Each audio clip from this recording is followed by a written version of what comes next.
And right now, children are being taught about the quote-unquote gender spectrum, which is not scientifically based. That is a theory-based idea. No, wait, hold on.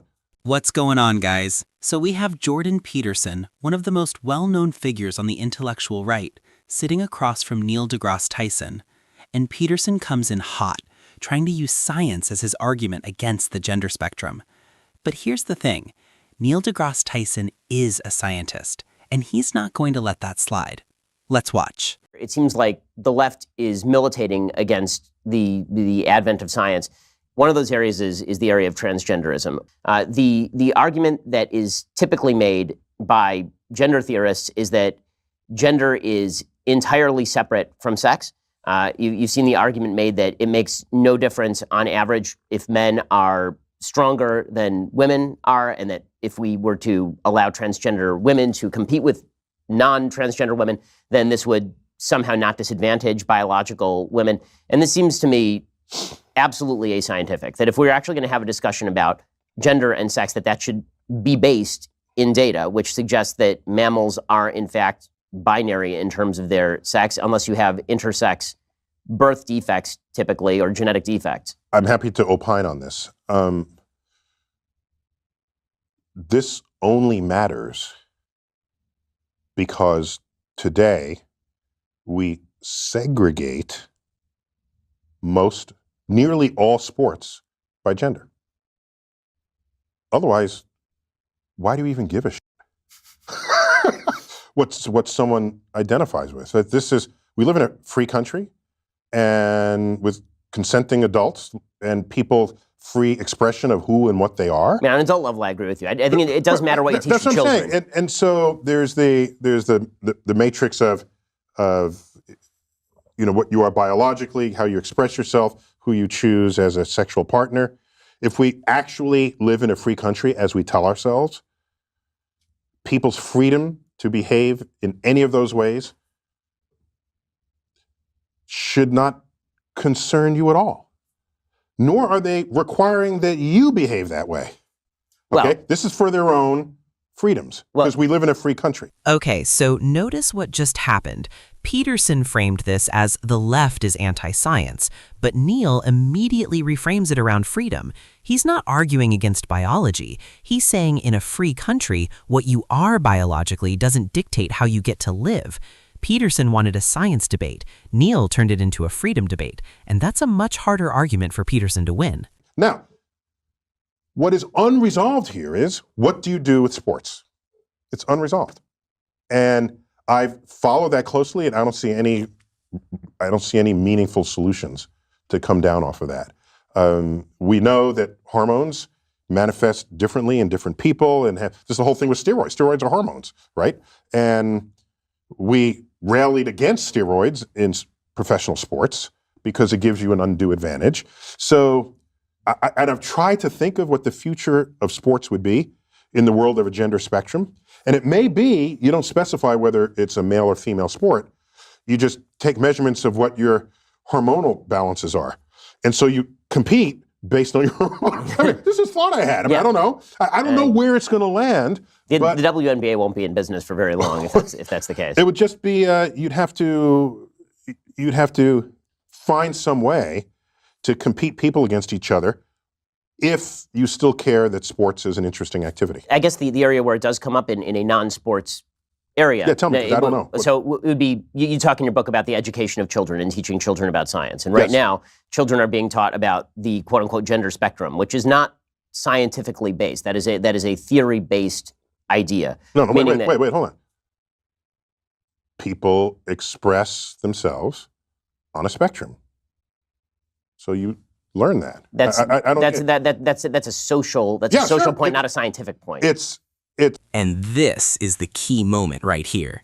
Peterson tried to slip in that the gender spectrum is not scientifically based, hoping Neil would just let it go. He did not. Neil draws a clean line. Biological sex is a scientific question. Gender expression is a sociological fact. Both are real, they're just studied differently. Peterson was conflating the two on purpose, and Neil caught it mid-sentence. Whether the fact that people want to express themselves on a spectrum, on a gender spectrum, whether that fact is something you want to put in a sociology class or in a science class, maybe that remains to be determined. But it is a real fact about real society. Well, of course, nobody's denying that people identify how they want to identify. So the question is, what is the relationship of that to biology? Meaning that the argument is made that trans women are women, for example. And what that seems to mean is that trans women are identical to women. Now, if people want to say trans women are not biological women, obviously that is the case. But people don't seem to want to say that, although that is obviously scientifically true. Trans women are not biological women. Biological women are biological women. But where are you going with this? What are you trying to accomplish by asking yourself, is it science or is it not science? It's people in society. But this is a perfect example of an area where suddenly it doesn't matter to say things that are just true. Like, why is it bad or wrong to point out? I have another way to approach this. I care what is objectively true in the world as a scientist. But let me not say even as a scientist. I just simply care what is objectively true. And science happens to be a pretty potent path to invoke, to find out what is true. And so if people express themselves on a gender spectrum, and that is an actual thing in an actual society, if we have not fully explained that scientifically, that's an interesting frontier to study. If you want to say it's only sociological, then it's the purview of the social sciences. I don't care who studies it. It's an interesting fact about society that's worth learning about.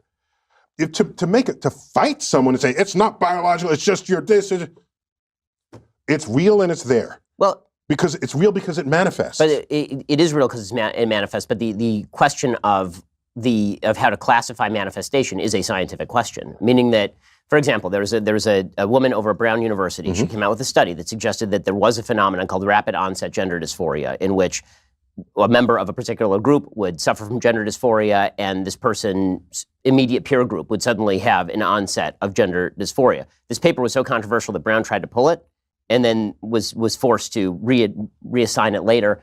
You see this sort of treatment. That's a different question.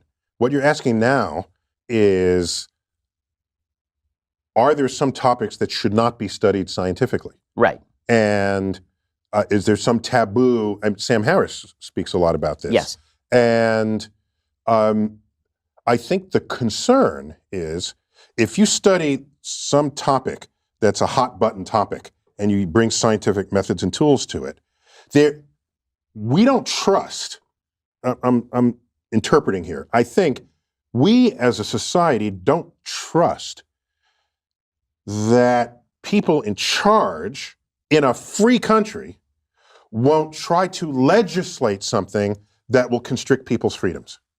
I want to pause here because this is actually a really sophisticated point Neil is making. He's not saying don't study this. He's saying we've seen what happens historically when science gets handed to politicians. It doesn't end with freedom. It ends with legislation that takes freedom away.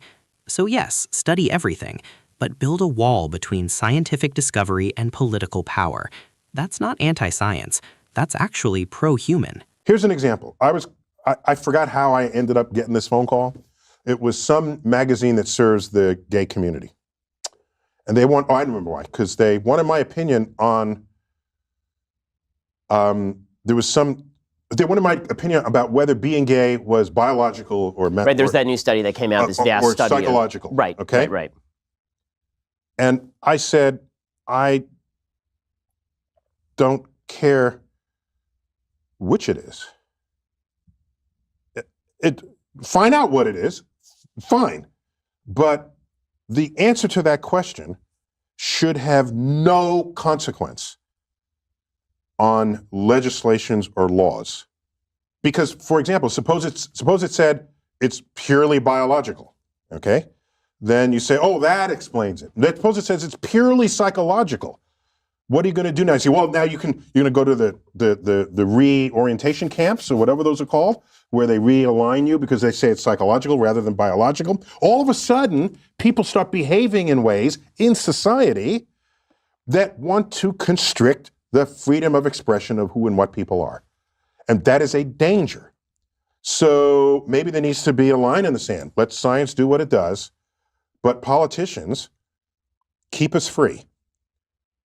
Yet there's so many politicians that are doing the opposite of that. So why aren't you a libertarian? And that scares me. I'm a libertarian. Come over here. Just okay. The line is right here. Just join me over here.